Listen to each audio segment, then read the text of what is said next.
जो मार्ग आपको प्राप्त हुआ है इसके ऊपर अंतिम सांस तक दृढ़ रहना है।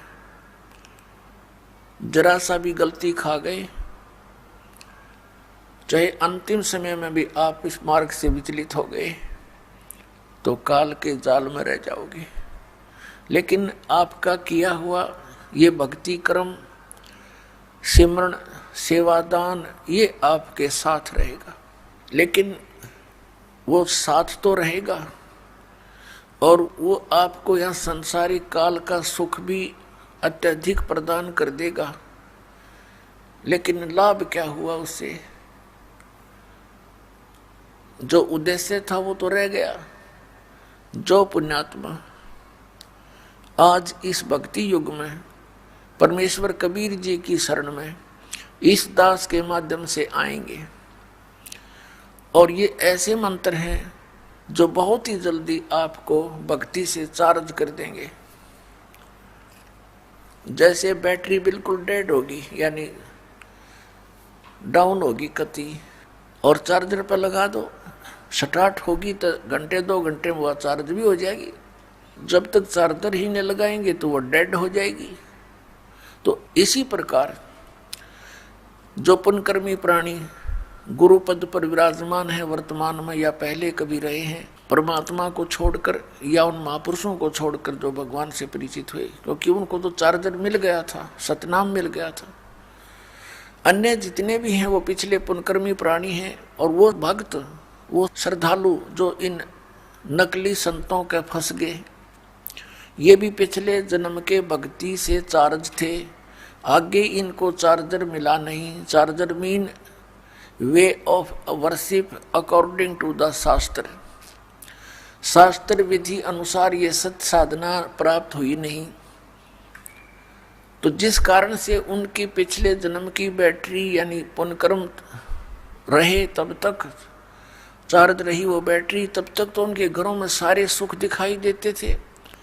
और फिर एकदम ही वो सुविधाएं समाप्त हुई। जो ये मान रहे थे कि हम इन राधा स्वामी पंथ के प्रवर्तकों द्वारा, संतों द्वारा दिए मंत्रों को जाप कर रहे हैं, जिस कारण से हमें सुख हो रहे, आज उनके घरों में कैर टूट रहे हैं। पुण्यात्माओं, ये काल का जाल है। काल ये चाहता है कि ये नास्तिक हो जाएं, इनकी आस्था हट जाए भगवान से। और परमात्मा ये चाहता है कि जब तक ये पिछली पीढ़ी का समय आवे तब तक इनकी आस्था भगवान में बनी रहे। कुछ ऐसी लीला वो स्वयं ही करने आते हैं, ऐसी लीलाएं करके जाते हैं जिससे हमारा भगवान में विश्वास दृढ़ रहता है। जैसे द्रौपदी का चीर बढ़ाना, ये श्री कृष्ण के बस की बात नहीं थी, परमात्मा ने स्वयं लीला की थी। सोचल छिद्र मैं करूं अपने जन के काज, तो उनका चीर बढ़ाया था परमात्मा ने सूक्ष्म रूप में आके। तो आज तक हमारी भगवान के प्रति दृढ़ता रही। फिर बीच में ये काल के दूत आ गए, इन्होंने ये कहना शुरू कर दिया, ये महर्षि दयानंद जैसे अज्ञानियों ने, कि ये कभी नहीं हो सकता। अरे जब भगवान मनुष्य जैसे ही कर्म करेगा तो भगवान कहाँ से हो गया? फिर वो परमात्मा उसी को कहते जो अनहोनी को होनी कर दे और होनी को करे अनहोनी। तो अब ये नास्तिकता की तरफ चल पड़े थे। अब जैसे महात्मा बुद्ध कौन थे? ये महापुरुष थे, पुण्यकर्मी प्राणी थे पिछले जन्मों के। ये स्वर्ग में से सीधे पृथ्वी पर जन्मे थे और राजा के घर जन्म हुआ। राज को भी त्याग दिया, क्योंकि जो सुख इन्होंने स्वर्ग में देखा था वो यहाँ के राज्य में नहीं होता। तो इसकी आत्मा तृप्त नहीं हुई इस सुख से, घर त्याग दिया भगवान प्राप्ति के लिए, पुनः उस स्थान की प्राप्ति के लिए। आगे कोई संत सा मिला नहीं जो मार्गदर्शन ठीक कर दे। इसने हठ योग किया, गया के अंदर वट वृक्ष के नीचे बैठकर साधना शुरू की। अब ये हठ योग के विषय में गीता के अध्याय नंबर 17 के श्लोक नंबर 6-7 में स्पष्ट किया है कि शास्त्र विधि को त्याग कर जो मनमाना घोर तप को तपते हैं, उनको राक्षस स्वभाव को जान, वो मुझे भी और अंत शरीर के अंदर जितने बैठे हैं ये प्रधान, इनको भी क्रश करते हैं ये राक्षस स्वभाव के। तो कहने का भाव ये है कि मरने को हो गया महात्मा बुद्ध, एक माई ने उसके मुख का खीर लगा दी, सहज से धीरे धीरे चाटने लग गया। अगले दिन उसने अच्छी खीर खाई, धीरे धीरे फिर वो शरीर स्वस्थ हुआ, चार्ज हुआ उसका शरीर, अन्न के बिना वो कंटी कंडम हो गया था। फिर उसने अपना विधान बता दिया, अपना अनुभव कि starvation could not lead to salvation. भूखा मरने से आत्म कल्याण नहीं हो सकता। अब भूखा मरण की कही थी किसने उसने, कौन से शास्त्र में लिखा है कि भूखा मरण परमात्मा मिलेगा? आप पे तो हठ योग करें, बकवाद करें, शास्त्र विधि त्याग करें, साधनाएं करें, फिर उनसे कुछ मिलना ही नहीं, फिर अपने अनुभव बताने लग जाते हैं। श्रीमद् भगवद गीता अध्याय नंबर 6 के श्लोक नंबर 16 में कहा कि अर्जुन, ये योग अर्थात भक्ति न तो अधिक खाने वाले की और न बिल्कुल न खाने वाले की, ये अन्न त्याग दे निराहार रह करके व्रत रखते हैं, और ना गणित जागने वाले की और ना अधिक सोने वाले की कभी सफल नहीं होती, सफल नहीं होती। तो जो हमारे सदग्रंथ हमें गाइडलाइन कर रहे हैं, इनका इनको कख पता नहीं था।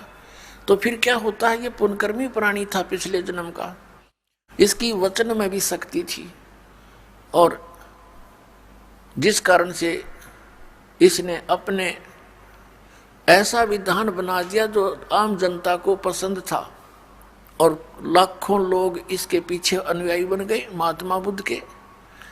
और जो दीक्षा महात्मा बुद्ध देता था वो शास्त्र विधि त्याग का मनमाना आचरण था, जिस कारण से महात्मा बुद्ध के अनुयायियों को आध्यात्मिक लाभ कोई नहीं हुआ।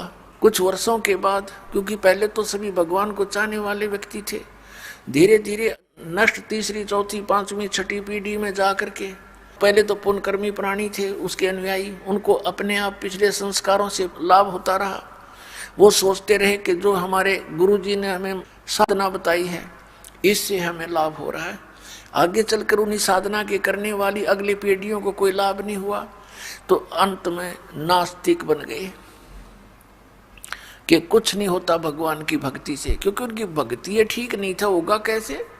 जिस कारण से पूरा चीन जो विश्व की लगभग आधी आबादी बताते हैं वो सारा नास्तिक हो गया, कम्युनिस्ट कहने लग गए अपने आप में, भगवान से दूर आदमी।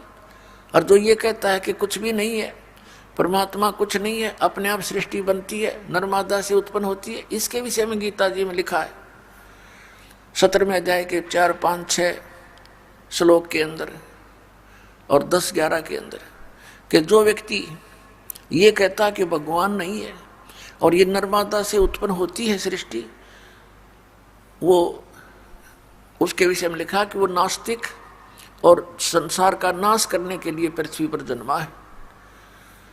वो ऐसे निकम्मे आदमी बताए। तो पुण्यात्माओं, अब यही चाल काल ने चाल रखी है। ये निरंकारी पंथ और एक यू ब्रह्मा कुमारी पंथ, एक यू राधा स्वामी और सच्चा सौदा सिरसा वालों का पंथ, जय गुरुदेव पंथ, जनोद भिवानी वाले का पंथ, यू राधा स्वामी एक का कुएं का जल है सारा। ये काल के सुनियोजित जाल हैं।